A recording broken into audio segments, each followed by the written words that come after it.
o dirigente do culto de gravata. Quem faz a oração de gratidão já não tem mais gravata. O pregador nem terno tem. Vamos ver o que vai acontecer até o final desse culto, né? Isso é só para aliviar o peso da responsabilidade, irmãos.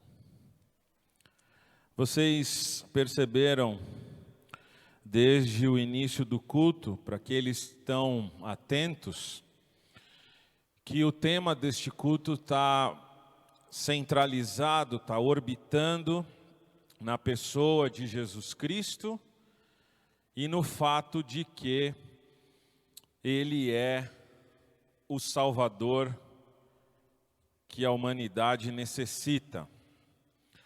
Você está acompanhando desde o início do culto o título do sermão, a necessidade de um Salvador. A gente pôde perceber, desde a introdução, as orações que se seguiram, a leitura do capítulo 2 do livro do profeta Jonas. Pode parecer estranho, né? Terminar a leitura e o peixe vomitou Jonas na terra. Mas vocês perceberam ao longo de todo o culto a temática da salvação e a temática da necessidade de um Salvador. Há algumas semanas atrás, nós terminamos o ano com uma série de sermões sobre o Advento. O sermão de hoje poderia fazer parte daquela série, porque quem prega não tem outro tema a não ser Jesus Cristo. Quem segue a Jesus Cristo não tem outra motivação a continuar a viver, senão honrar a Jesus Cristo. Que Deus nos abençoe no sermão de hoje. Eu queria convidar você a abrir a sua Bíblia no Evangelho de Mateus, no capítulo 1. Você está vendo que a ênfase é no versículo 21. Mas eu quero ler um pouquinho antes com vocês, a partir do versículo 18. Então, assentados mesmos, por favor, prestem atenção à leitura. Enquanto ele pensava nisso, um anjo do Senhor lhe apareceu em sonho e disse: José, filho de Davi, não tenha medo de receber Maria como esposa, pois a criança dentro dela foi concebida pelo Espírito Santo. Ela terá um filho e você lhe dará o nome de Jesus, pois ele salvará o seu povo dos seus pecados. Tudo isso aconteceu para cumprir o que o Senhor tinha dito por meio do profeta. Porque ele salvará o seu povo dos seus pecados. Oremos. Senhor Deus, agrada-te em nos abençoar neste instante com a porção da tua palavra escolhida para este culto. Abre, Senhor, o nosso entendimento para entender a tua palavra. Abre os nossos ouvidos para ouvir a voz do bom pastor. Abre os nossos olhos para que possamos ver as maravilhas da tua lei. E principalmente, Senhor, habita no coração de cada um de nós. Pedimos isto em nome de Jesus. Amém. Hoje nós vamos tratar, dentro desta temática da necessidade de um Salvador, nós vamos tratar 4 temas extremamente importantes no que diz respeito a isso. O primeiro deles é: qual a necessidade de um Salvador? Qual a necessidade de salvação? Depois de analisarmos o porquê as pessoas precisam ser salvas, nós vamos meditar um pouco sobre o significado da salvação. O que é que significa ser salvo? Depois, vamos pensar em do que precisamos ser salvos. Percebe? Primeiro ponto, a necessidade da salvação. Por que as pessoas precisam ser salvas? Segundo ponto, qual é o significado dessa salvação que alcança as pessoas? Terceiro ponto, do que estas pessoas estão sendo salvas? E apesar de sermos batistas, tem um quarto ponto esta pregação. Quais são os efeitos práticos desta salvação na vida daqueles que estão sendo salvos? Isso tem que ficar na sua memória. Estamos sendo salvos. Quer dizer que eu ainda não sou salvo, Marcos? Em certa medida, você já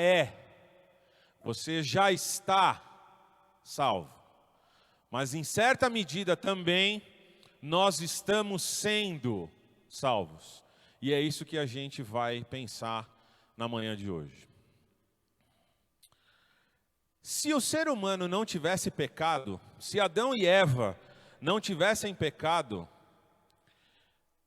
não haveria necessidade de salvação, uma vez que eles não teriam desobedecido a Deus, uma vez que eles manteriam santidade e perfeição diante de Deus, e portanto eles não precisariam ser salvos. Mera especulação da minha cabeça. Mera especulação de quem lê o texto bíblico e pensa sobre o texto bíblico. E se Eva não tivesse aceitado a sugestão da serpente? E se Adão não tivesse aceitado a sugestão da sua esposa? E se os dois não tivessem aceitado a sugestão do diabo? Mera especulação. O fato é que nós sabemos pela palavra de Deus que até o momento da queda deles não havia pecado. Até o momento em que eles resolveram desobedecer a Deus, não havia pecado, não havia morte, não havia tristeza, não havia angústia, não havia sofrimento, não havia briga, não havia mágoa, não havia nada que pudesse atrapalhar a relação deste casal com o seu Criador. A comunhão era absolutamente perfeita, nada se interpunha entre Adão e Eva e o seu Criador e a Trindade Santa. A relação era tão boa que o texto no Gênesis diz que na viração do dia, Deus caminhava para ter contato com este casal. Primeiro dia, depois que o casal está lá. Segundo dia, terceiro dia, quarto dia, primeiro mês, segundo mês, não sei quanto tempo. Mas na viração do dia, no entardecer, e a gente que foi para Atibaia, a gente viu cada entardecer, hein? Obrigado. Na viração do dia, Deus estava lá, para bater um papo com Adão, para trocar uma ideia com a Eva. E aí, Eva, como é que tá? O homem está direito aí? E aí, Adão? Ela é ajudadora, está ajudando, como é que é? Havia uma intimidade entre o Criador e as criaturas, como nunca mais houve depois da queda. Porque depois da queda, essa relação íntima deixou de existir entre Adão, Eva, entre Adão e Eva e Deus, entre Adão e Eva e toda a criação. Quando o ser humano resolve desobedecer a Deus, ele quebra o pacto estabelecido pelo próprio Deus. vocês vão comer de tudo, exceto estas árvores. O problema não estava no fruto da árvore. O problema não estava em simplesmente comer um fruto. Ainda que a Bíblia diga que o fruto, ao olhar, era desejável. O problema estava no fato de que, ao desobedecer a ordem de Deus, este homem, esta mulher, a humanidade, experimentaria algo para o qual o texto sagrado mostra que eles não foram criados. Morte, sofrimento, panúria, discussão e o pior de tudo, afastamento da presença imediata de Deus. Nas palavras de Lutero, Adão e Eva podiam não pecar. Entende? Eles podiam pecar e eles também podiam não pecar. Adão e Eva. Só que a queda mudou isso. A queda mudou a relação com Deus. Depois da queda, a natureza humana, que era perfeita, ainda que incompleta, porque havia uma incompletude ali. Adão se completava em Eva, Eva se completava em Adão, e ambos se completavam em Deus. Então, apesar da perfeição com a qual eles foram criados, havia uma incompletude na relação, que era na viração do dia, que essa relação ficava completa. Porém, a queda fez isso desaparecer. A queda colocou em rota de colisão Deus e a humanidade. A queda fez com que Deus olhasse para a humanidade de uma maneira diferente com a qual ele olhava antes. Não porque ele mudou, que Deus não muda, mas porque a humanidade, em Adão e Eva representados, ao escolherem andar pelas próprias pernas, viraram as costas para Deus. Abandonaram o projeto que Deus tinha estabelecido. Resolveram ser donos do seu próprio destino. A relação ficou tão prejudicada, a relação ficou tão deturpada, para usar a linguagem teológica, a relação ficou tão depravada entre a humanidade e Deus, que quando Deus aparece na viração do dia, porque Deus não quebrou pacto nenhum, Deus continua fazendo o que Ele sempre fez.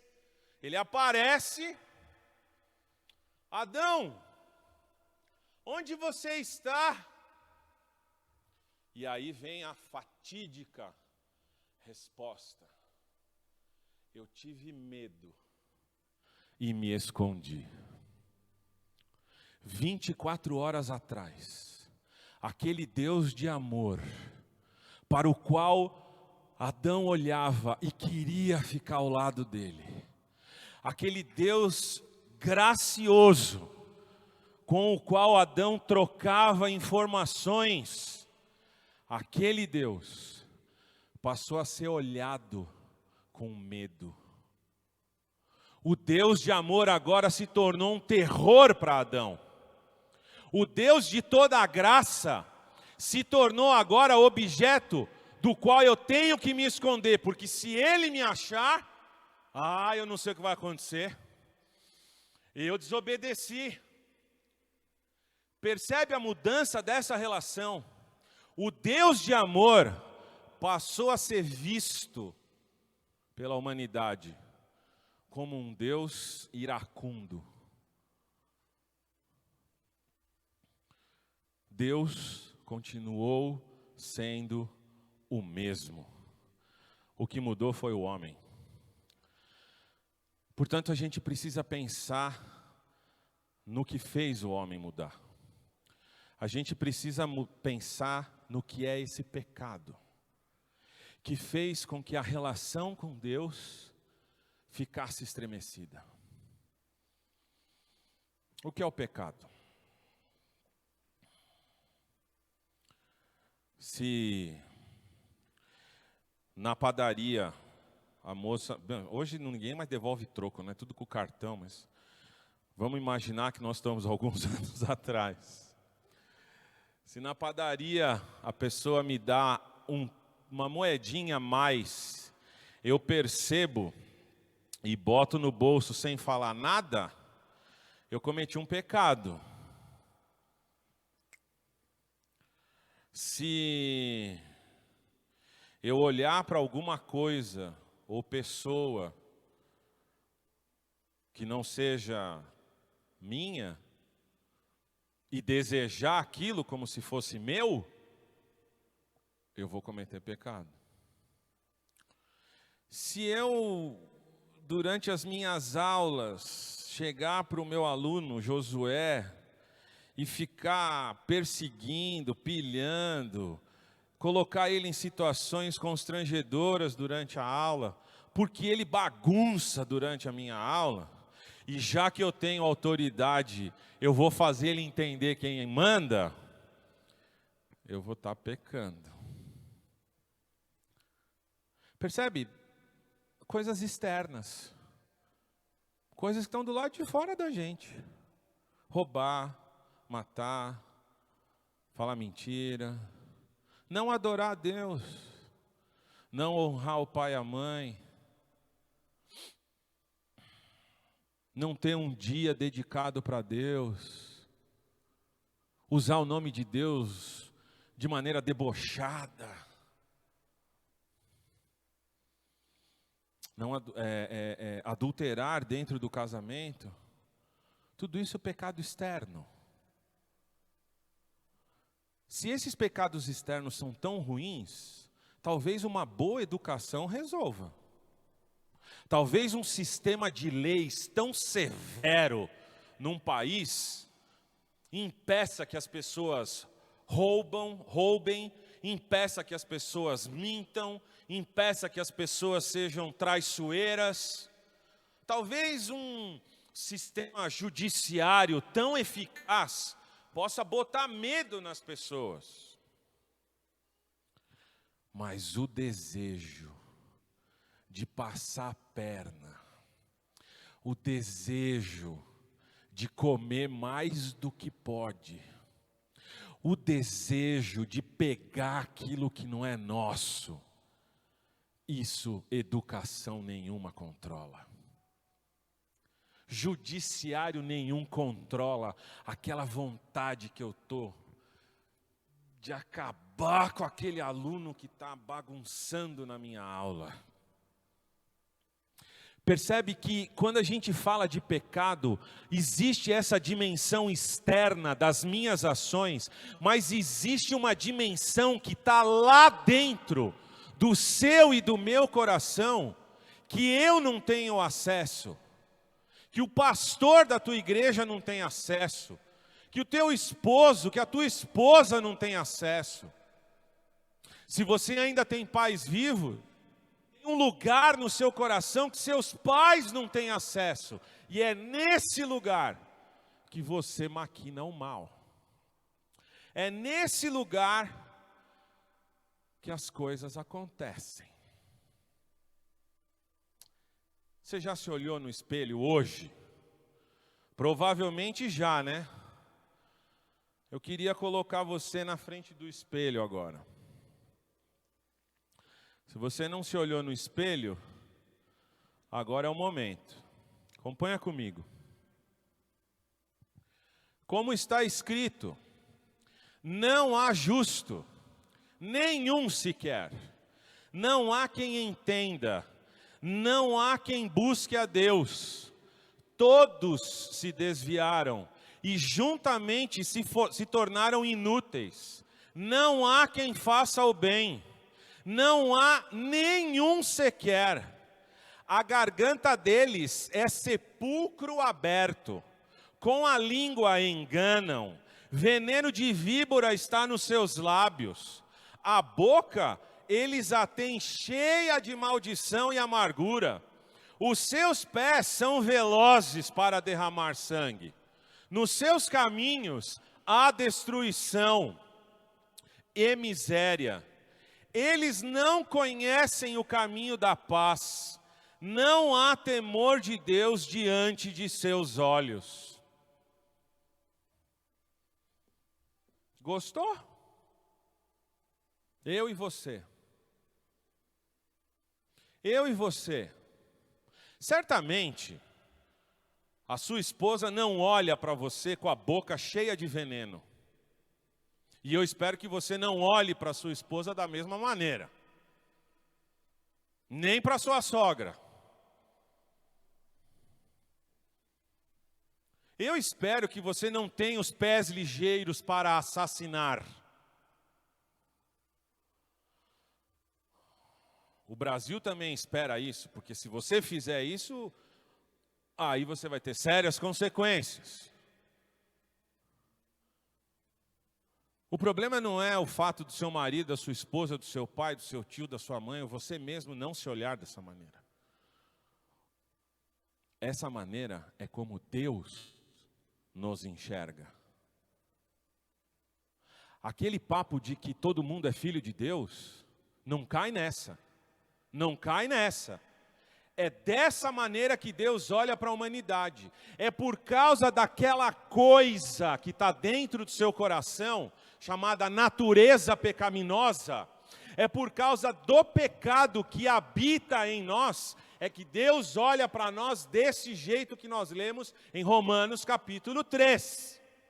Não há nenhum justo, nenhum. Marcos, eu nunca roubei, azar o seu. Moralmente diante de Deus, você é injusto. Marcos, eu nunca matei ninguém, azar o seu. Diante de Deus, você é ímpio. Marcos, você já fez alguma coisa dessa? Também não. Só formiga, ratinho, peixe, lá no laboratório eu já matei.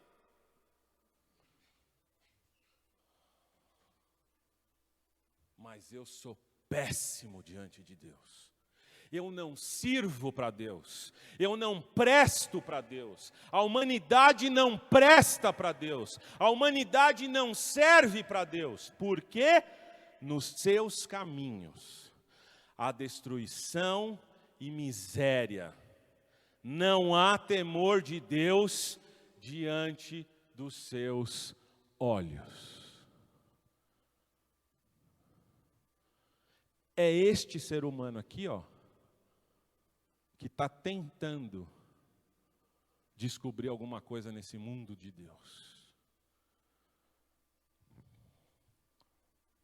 Você acha que a gente precisa de salvação? Acha mesmo? Ou ainda está com dúvida?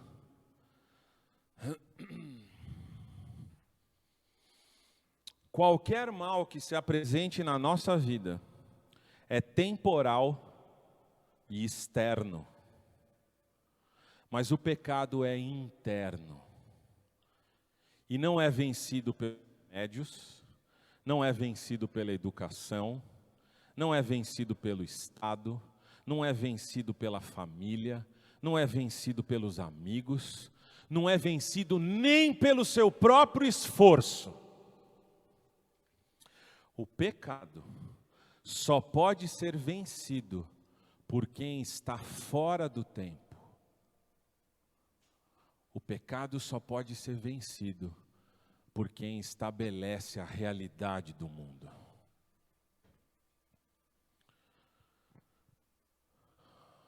Espero que você tenha entendido por que um Salvador é necessário. Esse ser humano que está descrito em Romanos 3, esse ser humano não consegue se aproximar de Deus. Esse ser humano não consegue chegar em Deus. Esse ser humano sempre vai ter medo de Deus. E este ser humano, se ninguém fizer nada, é objeto da ira de Deus. É objeto do furor de Deus. Mas o que significa a salvação? O Josué hoje deu um exemplo bem legal, lembrando daqueles mineiros lá. Eu queria dar outros 3 exemplos. Vocês se lembram quando Paulo e Silas estavam presos por pregarem o Evangelho? Eles estavam na cadeia, iam ser executados, provavelmente na manhã seguinte, e eles estavam cantando e orando. Os caras vão morrer no dia seguinte, eles estão cantando e orando.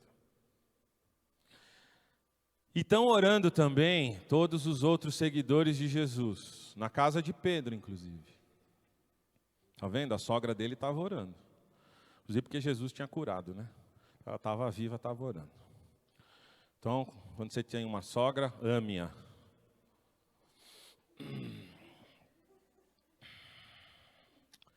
Paulo e Silas estão orando, cantando, e de repente um terremoto quebra aquelas prisões lá, aquelas cadeias. O carcereiro olha, fica desesperado, e o carcereiro clama por salvação.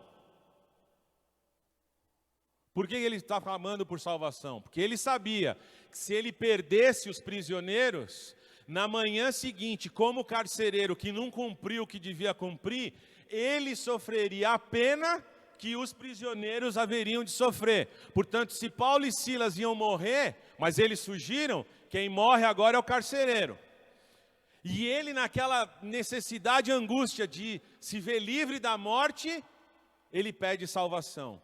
Portanto, um aspecto da salvação é o livramento que nós temos da morte.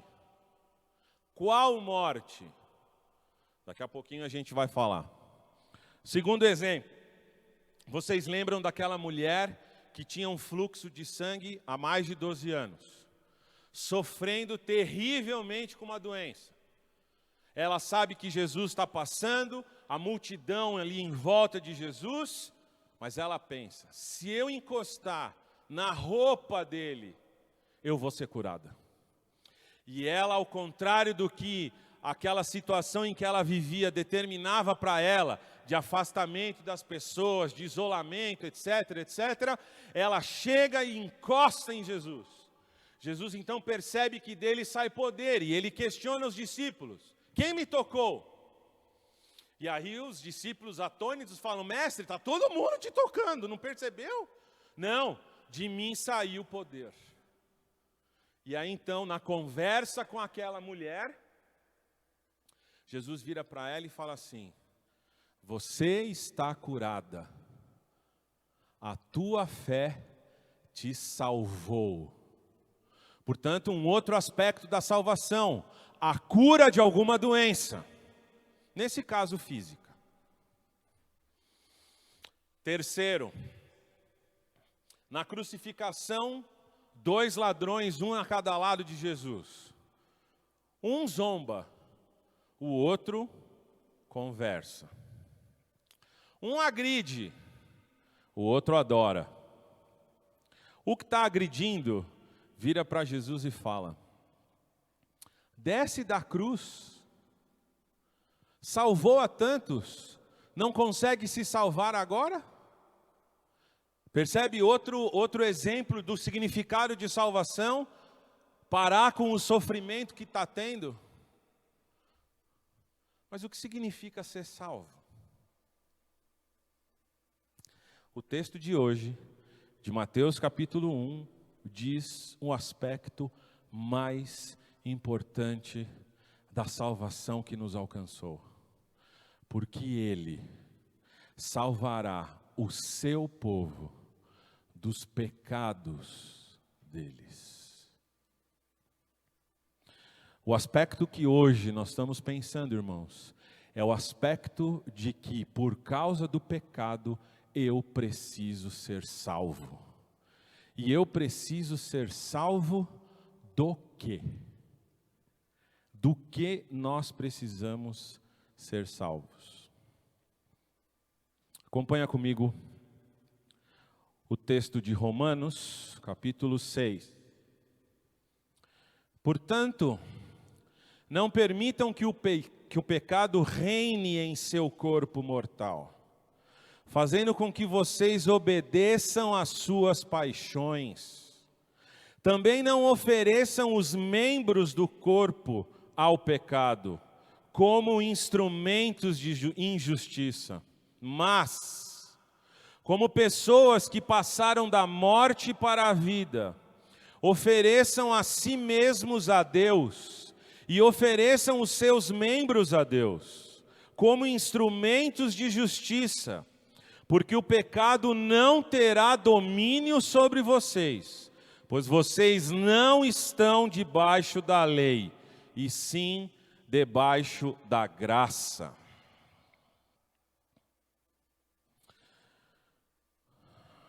Eu quero pensar com vocês 3 aspectos da salvação. Primeiro, somos salvos de nós mesmos. Se você lembra do que a gente leu em Romanos 3, a partir do versículo 10, você há de concordar comigo e perceber que você é um perigo para você mesmo. Jonathan Edwards, no sermão Pecadores nas mãos de um Deus irado, tem uma frase sensacional. O texto que o Edwards usou naquele sermão é sobre pessoas andando em lugares escorregadios. E por causa disso essas pessoas tropeçam. E numa determinada altura lá do sermão ele diz assim: o pecador não precisa mais do que o seu próprio peso para escorregar no seu próprio pecado. E se ele está falando de peso, eu que tome cuidado, né? Eu tenho mais pecado do que vocês. Você é um perigo para você mesmo. Você não precisa do pai proibindo você de sair final de semana para pecar. Você não precisa da esposa fazendo qualquer coisa para atrapalhar a sua vida de marido. Você não precisa de marido para atrapalhar o seu bem-estar como mulher. Você não precisa de filho para tirar a sua paciência durante a semana. Você não precisa de nada externo. Eu não preciso de nada fora de mim para fazer com que Deus olhe com ira contra mim. Não, eu preciso ser salvo de mim mesmo. Porque eu só consigo andar no caminho da morte. Eu só consigo andar no caminho que me afasta de Deus. Eu mesmo, sem necessidade de mais ninguém, sem ajuda de mais ninguém. Eu mesmo suscito a ira de Deus. É por isso que eu preciso de um Salvador. É por isso que cada um de nós precisa de um Salvador. Segundo, a gente tem que ser livre, a gente tem que ser salvo, a gente tem que ser liberto do poder do pecado na nossa vida. Enquanto essa força, enquanto esse mal, enquanto esse dominador não sair de cima do meu coração, eu vou continuar andando para longe de Deus. Enquanto o mal não for tirado do meu coração, enquanto essa natureza depravada, caída, enquanto essa natureza que se afasta de Deus constantemente, não for trocada por uma inclinação que direciona o olhar para Deus, enquanto isso não acontecer, eu e você caminharemos a passos largos para o inferno, para longe de Deus. A inclinação da carne, que é inimizade contra Deus, essa inclinação precisa mudar. Essa inclinação precisa ter um outro direcionamento. Eu preciso olhar para Deus agora e não ter mais medo dele. Eu preciso olhar para Deus agora e saber que eu tenho que prestar contas e isso não vai me assustar. Por que você acha que as pessoas negam a existência de Deus? É porque sabem que vão ter que prestar contas. E eu não quero prestar contas para ninguém. Quanto mais para aquele que pode destruir a minha alma e mandar ela para o inferno.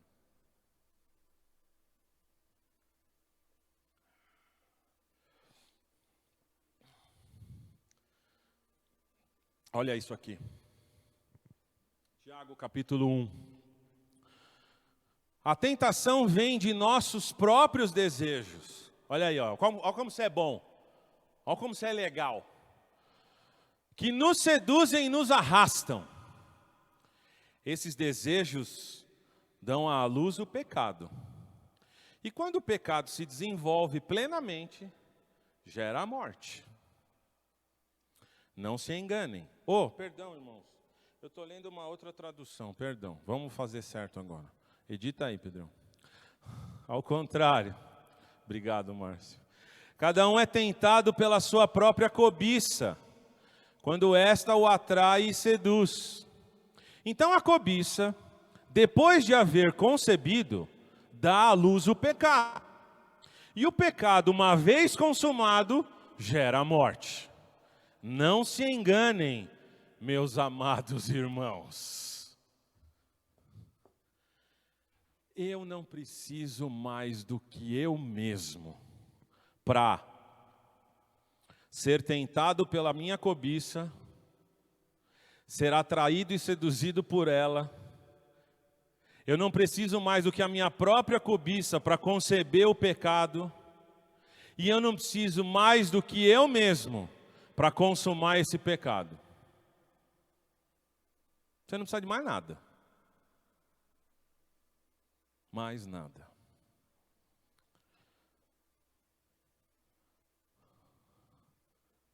Deus não pode olhar para um ser humano nestas condições e falar assim: vem, eu te amo. Ele não vai falar isso para esse ser humano. Ele não pode falar isso para esse ser humano, porque esse ser humano é uma afronta contra a santidade de Deus.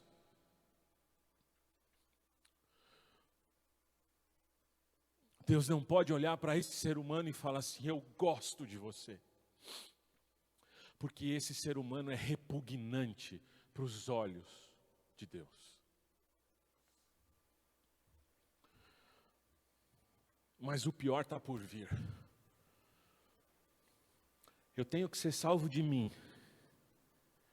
Eu tenho que ser salvo desse poder que domina a minha vida. Mas há uma coisa pior ainda. Eu tenho que ser salvo do próprio Deus.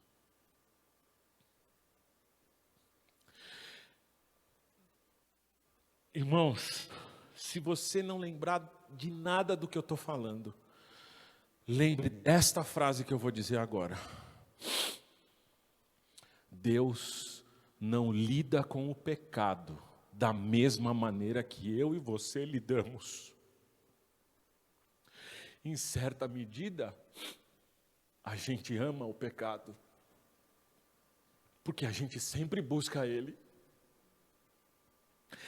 Se a gente passar a olhar para o pecado da maneira como Deus olha, aí a nossa vida espiritual vai ganhar em força, vai ganhar em substância.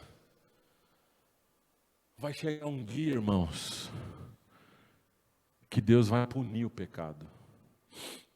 E eu quero que você acompanhe esse texto bíblico agora de Sofonias. O texto diz assim: está perto o grande dia do Senhor. Está perto e vem chegando depressa. Atenção! O dia do Senhor é amargo, e nele clamarão até os poderosos. Aquele dia será um dia de ira, dia de angústia e tribulação, dia de ruína e destruição, dia de trevas e escuridão, dia de nuvens e densas trevas, dia de toque de trombeta e gritos de guerra contra as cidades fortificadas e contra as torres altas. Trarei angústia sobre as pessoas, e elas andarão como se estivessem cegas, porque pecaram contra o Senhor. O sangue dessas pessoas será derramado como pó, e a sua carne será espalhada como esterco. Nem a prata, nem o ouro poderão livrá-las no dia da ira do Senhor. Mas pelo fogo do seu zelo, a terra será consumida, porque ele certamente fará destruição total e repentina de todos os moradores da terra. É contra este Deus que precisamos ser salvos. É contra a ira deste Deus que precisamos fugir. É contra a santidade de Deus que temos que nos afastar. Porque esta santidade de Deus exige a punição enérgica, exemplar e eterna do pecado. É dessa maneira que Deus olha para o pecado. E se eu e você não olharmos de maneira diferente, seremos indignos desta mesa. Não poderemos estar aqui. Tomaremos desse elemento para a nossa própria condenação. 1 Coríntios capítulo 11, a partir do 23. É assim que Deus olha para o pecado. É assim que Deus olha para a humanidade. Não tem esse papo de todos os caminhos levam a Deus. Não tem esse papo de que todo mundo é filho de Deus. Não tem esse papo de que Deus ama todo mundo. Não ama. Não ama. Ele está contra a humanidade. E ele tem razão para isso. Ou a gente acorda, ou a gente acorda. Não tem outra possibilidade para nós. Ou corremos para os braços de Jesus Cristo e clamamos a Ele, para que Ele nos salve, ou a eternidade inteira estaremos longe dEle. Sim, todos os caminhos levam a Deus. O caminho da vida e da morte. Se você não vai a Deus pelo caminho da vida, vai encontrar Deus pelo caminho da morte. E vai acontecer isso com você. Ou a gente toma isto da maneira digna, ou a gente não tem que estar aqui domingo de manhã.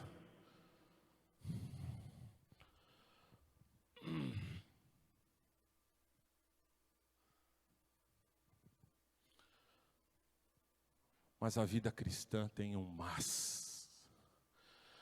A vida cristã tem um mas. E agora o texto não está projetado, porque eu quero que você leia esse texto comigo. Romanos, capítulo 8, versículo 30.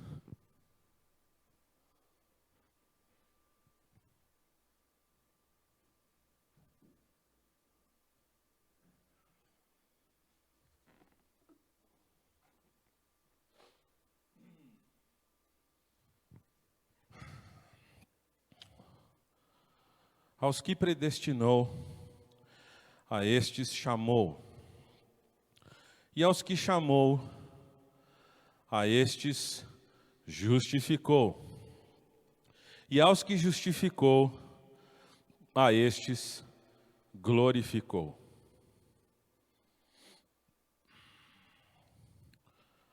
Quatro ações que o ser humano caído não consegue produzir. 4 verbos que o apóstolo Paulo escreveu de um jeito muito legal no grego.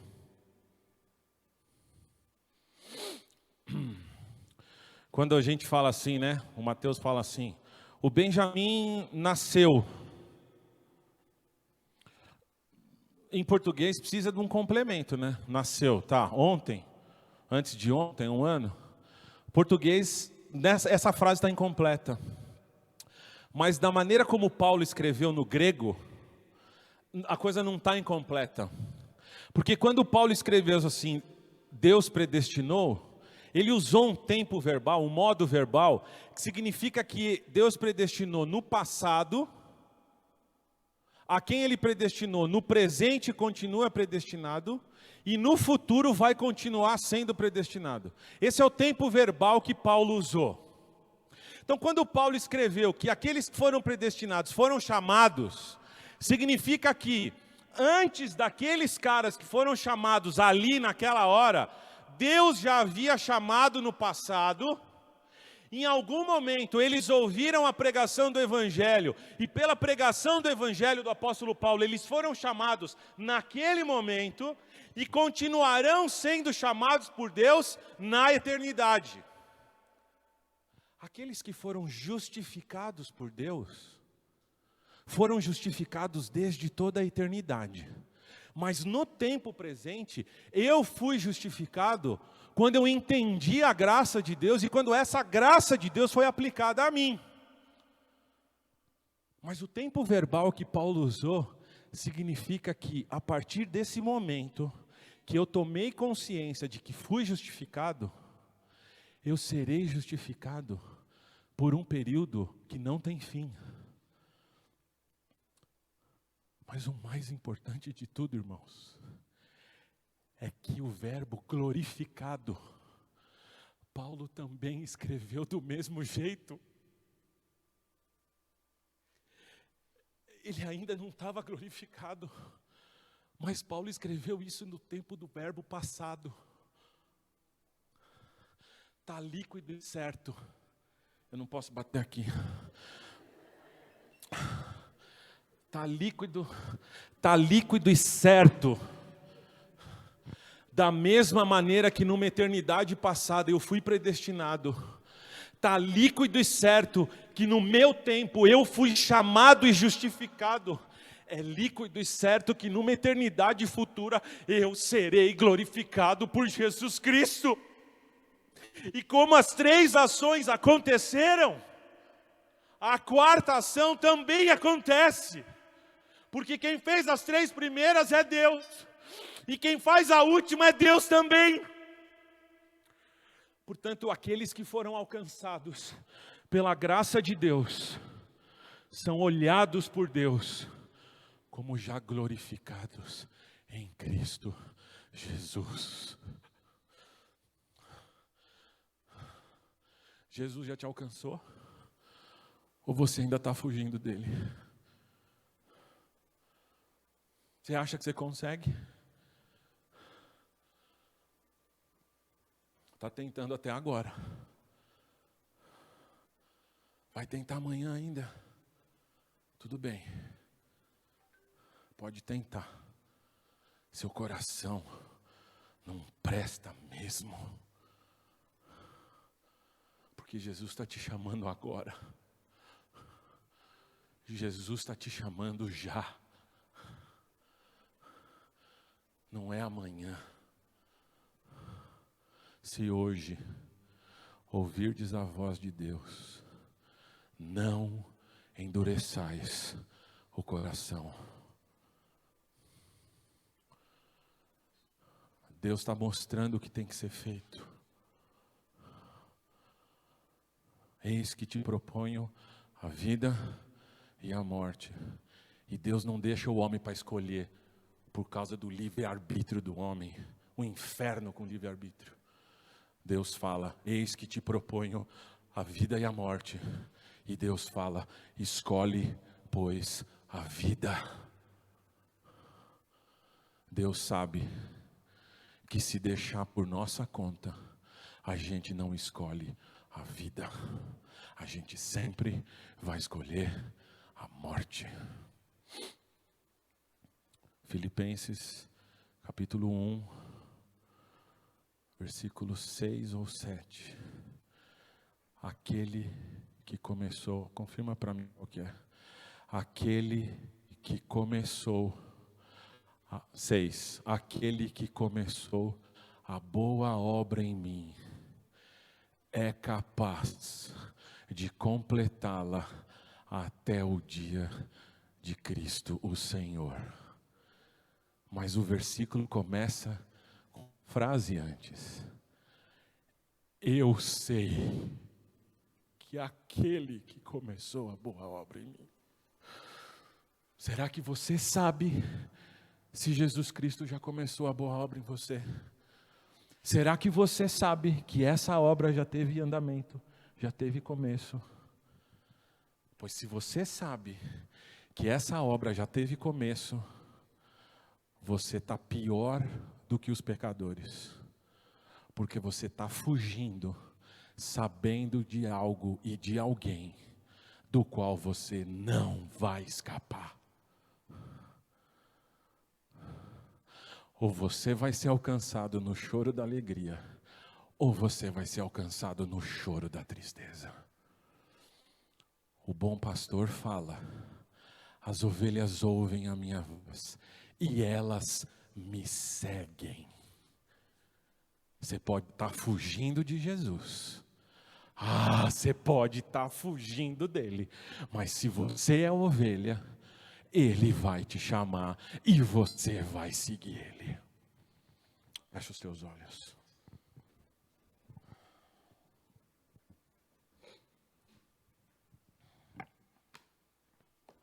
Senhor Jesus, nosso bom pastor,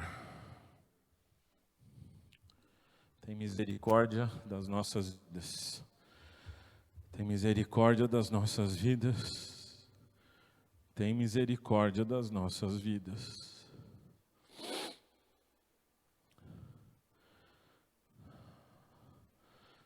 Será que o Senhor nos chamou hoje? Ó Deus, eu te dou graças, porque nós ouvimos a tua voz. Sim, o Senhor nos chamou. O Senhor nos chamou com laços de amor e eternos. O Senhor nos chamou com benignidade. Te agradecemos por isso, Senhor. Te agradecemos porque Tu és um grande Deus. E nós só podemos louvar e engrandecer a Ti. Nosso Senhor e Salvador Jesus Cristo, o nosso Deus Salvador maravilhoso. Fica conosco, Senhor, ainda no culto e na ceia que vamos celebrar. É em Teu nome que oramos, Jesus. Amém e amém.